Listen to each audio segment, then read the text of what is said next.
Welcome to the Denver Gazette Sports Podcast Broncos Reaction Edition. I am your host, Chris Schmaedeke, and I am joined by Chris Tomasson. Today, Chris, how are you? And thanks for coming on. Hey, thanks for having me. Really appreciate it. All right, Chris, so we have a lot to dive into. I think Sunday's loss to the Commanders, 35-33, was maybe three different games all wrapped into one.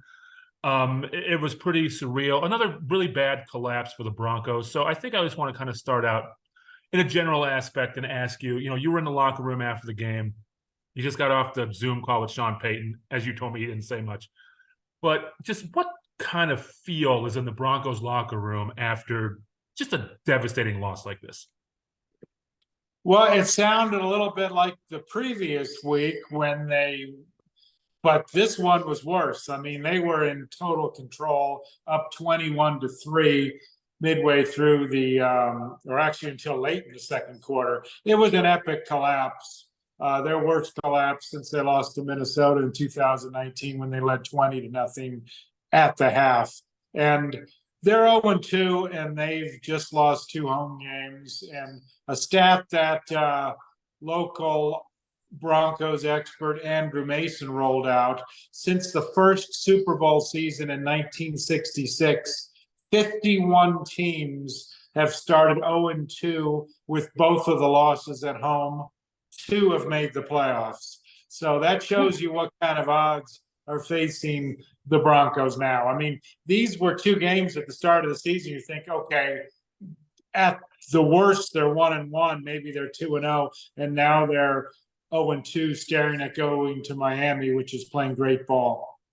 Yeah, well, I'll ask you about the trip to Miami later, because I think that there's probably a bit of concern with that game after even watching Miami last night again in New England, looking pretty good. So I want to kind of work backwards with this game. Let's just start with the Hail Mary and the pass interference that wasn't called on the 2-point conversion. I mean, first of all, they shouldn't have been in that position. But, did you see pass interference, I guess, is my first question. Yeah, it certainly looked that way. There's no doubt about it. But, as you well know, a lot of times officials aren't going to make that call unless it's utterly blatant. And maybe it wasn't quite that blatant. But looking at it on replay, yeah, it should have been a pass interference call. But, they still would have had to punch it in from the 1-yard line. Right. So then I also want to – so I go back to that series before when they had some very strange clock management where they took over 5 minutes to get down the field to kick that field goal. And they were just like, what was going on there? Like, because it really seemed like they weren't in a hurry, even though they were down 2 scores. Yeah, it was odd. And Sean Payton certainly brought that up, although he said it certainly wasn't just that drive. It was bad clock management throughout the entire game. And he said today on the conference call that they maybe need to reduce the verbiage a little bit and that sort of thing. He was saying yesterday that maybe Russell Wilson needs to wear a wristband, but he kind of backed off on that a little bit today. But yeah, they were down by 11 and they were taking their own sweet time, especially when the clock kind of approached 2 minutes, and they weren't able to score prior to the 2-minute warning. So if they had had the 2-minute warning when Washington got the ball back, that would have been like an additional timeout. And of course, they scored a Hail Mary anyway, but they would have at least had more time there. So, you, of course, you were covering the Vikings last season, so you weren't here last season. But there was we had all the clock management issues with Hackett as well. And there's this little thing going on with Russ where, he took that bad sack on, was it 3rd down where he took the sack on that drive? Prior to the field goal? Yeah. So he took that sack, and he kind of had moments like that last year too, down late, where he just would it was, I think of the Indy game they played, that 12-9 barn burner, where he threw the ball and gave Indy a bunch of time. I always thought that Russ was pretty clutch in those situations, but it just didn't seem like he had a great game up until then, but he just didn't seem to be on, I don't know, nothing seemed to be on the right page during that whole drive. Yeah, they should have gotten a touchdown on that drive. They were in that sort of position, and then you go for two, and if they make it, then they need just a field goal, and then if they hadn't have gotten the 2 point, they would have been down by 5, and the Hail Mary would have won it. So It all would have worked out. yeah, everything would have been perfect. But yeah, I mean, but basically that drive went on forever, 15 plays, nearly 6 minutes. I mean, that was crazy. So there should have been much more time left on the clock after that. All right, so I want to switch over to the other side of the ball because the defense is a talking point, after the game and this morning. They're up 21-3, like we talked about. And the defense, I mean, they just didn't come up with a stop, I think, the whole second half. I could be wrong there. But, they got some pressure on Sam Howell. Now, Sam Howell holds the ball a long time. I'm sure you saw that as well. We talked about that where Jimmy G gets the ball out, Sam Howell doesn't. But they just, I mean, what's going wrong on that side of the ball? Are they just, are they playing back? Is this just Vance Joseph's defense? Like, what are you seeing?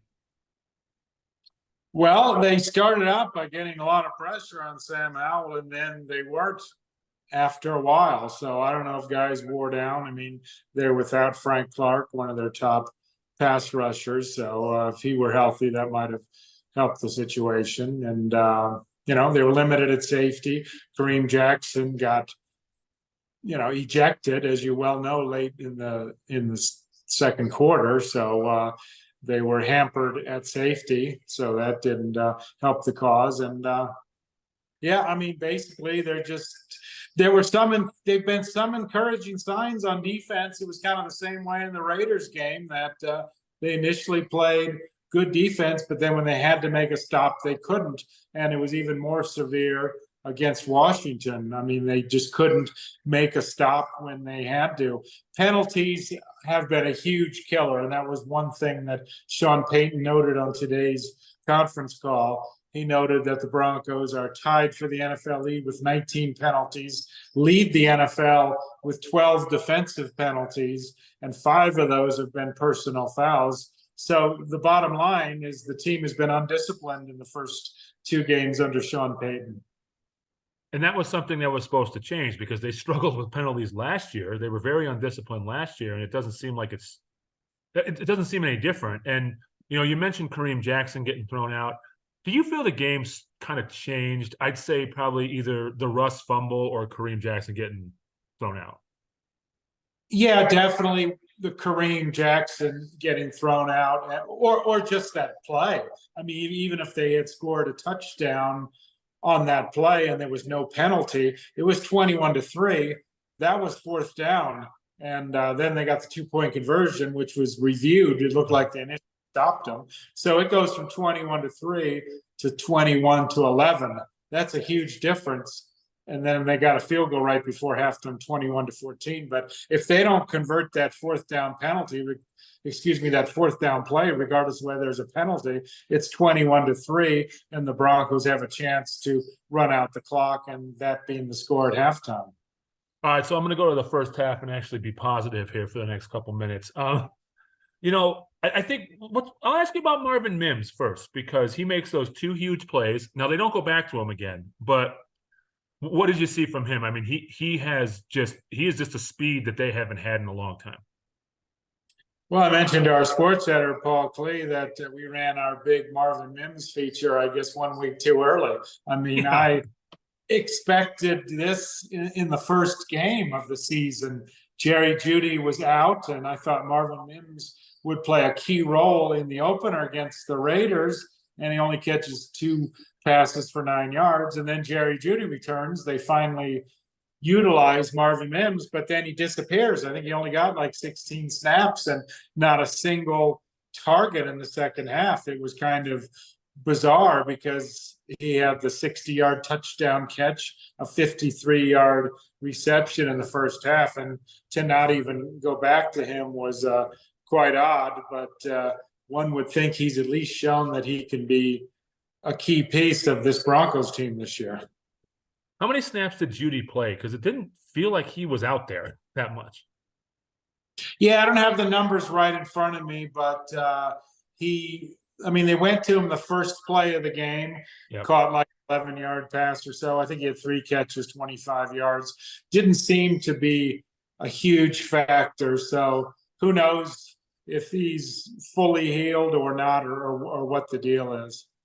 And then what did you take of like how Samaje Perine just wasn't really part of the game plan at all this week? Well, it looked like they're now committed to Javonte Williams being potentially a workhorse back. I mean, talk at the start of the season was they were going to ease him back into the role, and he pretty much split the role with Perine in the opener. But Javonte Williams was the guy. I mean, and he did okay, but not phenomenal. And Perine never got a carry until the second half, and didn't catch a pass until the second half either. And then another kind of odd thing was Jaleel McLaughlin looks good, scoring a 5-yard touchdown run for Denver's first score of the game, and he never touches the ball again the rest of the game. That was my next question for you: is Sean Payton starting to trust some of these younger guys? But it doesn't seem like he's. I mean, because Drew Sanders finally saw the field as well. Does he trust them, but still not enough to have them on the field, maybe as much as they need to be? Yeah, it was odd. I mean, they lead 21-3, and they led much of the game. So it wasn't like they were in a comeback mode throughout the game, and we got to go with our veterans. There were ample opportunities to slip in these younger players more, and especially since we mentioned a couple guys on offense. Marvin Mims looked great early, and McLaughlin looked good on the touchdown reception. So, excuse me, the touchdown run. So there's no reason to believe that they weren't thrown in there. I mean, you know, then when you get down 35-24, a coach's natural reaction is maybe to go with the veterans at that juncture. But there was ample opportunity to give some of these rookies additional time before it got to that stage.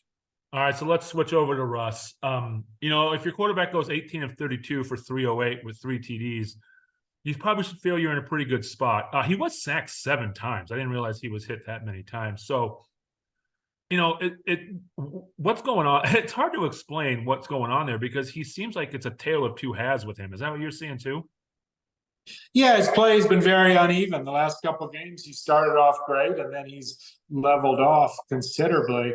I mean, the Hail Mary obviously helped his stats in the second half yesterday, but take that away, and the discrepancy between his first halves and his second halves would be even more striking. And you would expect a veteran type quarterback who's won a Super Bowl, likely will end up in the Hall of Fame, to you know, be certainly as good in the second half as the first half, if not better. But it's been the reverse. And they actually, you know, he was also their leading rusher, which probably wasn't a great sign either. Yeah, they don't want him to be the leading rusher, but he was encouraging some of his runs. I mean, their first drive was fantastic. I think Russell Wilson threw 1 pass on that drive. They mixed up the plays extremely well. Russell Wilson had a nice keeper around right end. They had a end around to Marvin Mims, and they went to Jaleel McLaughlin. And after that first drive, you're thinking, well, Sean Payton is an offensive genius, but and then they did score in the first 3 possessions, but the genius level would not be an accurate assessment after the first 3 possessions for Mr. Payton. Why do you think they abandoned the run as much as they did? Because it was working. I mean, but they didn't seem to go away. You know, there was that first, I think it was the first drive of the second half where like Javonte ran once for 1 yard and it was just 2 straight incompletions. Like, why do you think Payton went away from that? Yeah, no, I don't know. I mean, everybody talked about before the season that Payton, he's going to use the run to set up the pass. I mean, and that's exactly what he did early in the game. But then he abandoned it for most part. You know, maybe there was an element of once Washington kind of started to score and you saw the game slowly turn, maybe there was an element of panic that worked its way in. But Yeah, you're right that it wasn't the same as the game progressed. Well, how much of that do you think also? I mean, that Washington defensive line started to show up, especially in the second half. But I mean, they're just as dangerous when Russ was dropping back to pass. So do you think that had anything to do with it? Well, they talked all week about what a formidable defensive line that the Commanders had. It took them a while to get going, but they eventually lived up to their billing. I mean, 7 sacks, and that certainly was a key factor in the game. All right, so I just want to ask. We'll talk about Miami here in just a sec, but the Broncos, like you said, the Broncos are 0-2. These were two games they were supposed to have. Looking at the AFC, there's a lot of 0-2 teams. I don't think anyone expected. Chargers are 0-2. New England's 0-2. Cincy's 0-2. Pittsburgh could be 0-2 if they lose tonight. Where do the Broncos stand now, in your mind, just in the AFC in general? Well, there's still only one game out in the AFC. Yeah, there you go. So, and if they can losing your first 2 home games against 2 teams you're supposed to win is not a formula to make the playoffs. But I don't know how many people realistically thought this was a playoff team anyhow entering the season. But the Broncos at least have shown flashes. I mean, if they can put a full game together, they can certainly still win some games. It's going to be tough to dig themselves out of this hole, especially facing Miami, which is a solid touchdown favorite. And if you start out 0-3, that's obviously going to be exceedingly rough sledding. But they've at least shown flashes and, that they're going to win some games. I mean, probably not a lot, but they're going to get some wins. All right, so let's talk Miami a little bit. Like you said, they're over a favorite, or right around a touchdown favorite. They're 2-0, 2 pretty impressive wins. They beat Chargers in LA, and then they beat New England in New England last night. Mike McDaniel, Colorado's own, is their head coach. I love that guy. I'm jealous that the Broncos never talked about talking to him back in the day. And so Kareem Jackson is not going to be suspended. Is that correct? I saw that floating around on social media this morning. There was a report that it's unlikely. I don't think it's been fully confirmed. I mean, the NFL usually doesn't announce that players won't be suspended. So if the week goes along and he's not suspended, then he's not suspended. But usually they like to take care of their business in that manner early in the week because they want to give teams an opportunity to, bring in a potential replacement player and then utilize, guys in practice, excluding the suspended guy. But at this point, it doesn't look like he's going to be suspended. You are correct. And so the one thing I noticed watching the Dolphins last night was they are fast. They have speed everywhere.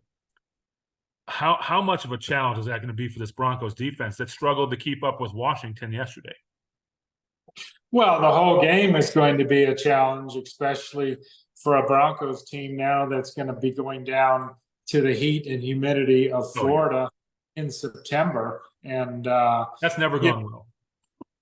What's that? That's never gone well for the Broncos, is that trip to Florida in September.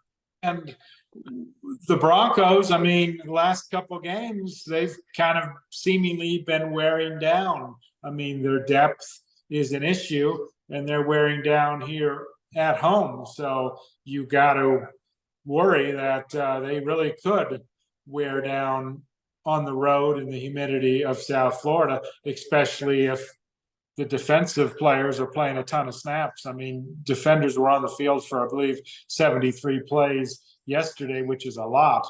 And if they're on the field for another 73 plays this coming Sunday, it could be quite ugly. And before we go, I do want to mention that, of course, the Dolphins defensive coordinator is Vic Fangio, former Broncos coach. Think old Coach Fangio's got anything cooked up for his former team? I wouldn't doubt it. I mean, last year he was helping out Philadelphia a little bit as a volunteer guy to help them size up foes. So, yeah, I wouldn't doubt that he'll be using that knowledge that he gained in Denver to the best that he can. And, there was the rumors that he was possibly coming back here. So there's that little bit of a factor too. I don't know how much that, I don't know how that would have worked, but I guess they hired Vance Joseph, so they pretty much did the same thing. Real quick before we go, I know it's really early and we'll have our predictions in Saturday's Denver Gazette, but I'll just say confidence level on the Broncos going down there on Sunday. Well, I think they're kind of adapting in us against the world type mentality. Some players said after Sunday's game that the message Sean Payton had to the players was, nobody's going to be on the bandwagon now. It's all us. We don't care what anybody else says. And sometimes when teams adapt that us against the world type mentality, it works and they can score an upset. And I think it's certainly possible that the Broncos come in there, hey, we got nothing to lose, and are not conservative, and not saying they will pull an upset, but it's certainly within the realm of possibility. All right, Chris, thanks for coming on and talking with me. Make sure to read all of Chris's stuff at denvergazette.com. He'll have full coverage throughout the week. And then he and Paul Klee will be out in Miami for Sunday. So again, Chris, thanks for coming on, and we will talk to you next Monday. All right. Thanks a lot.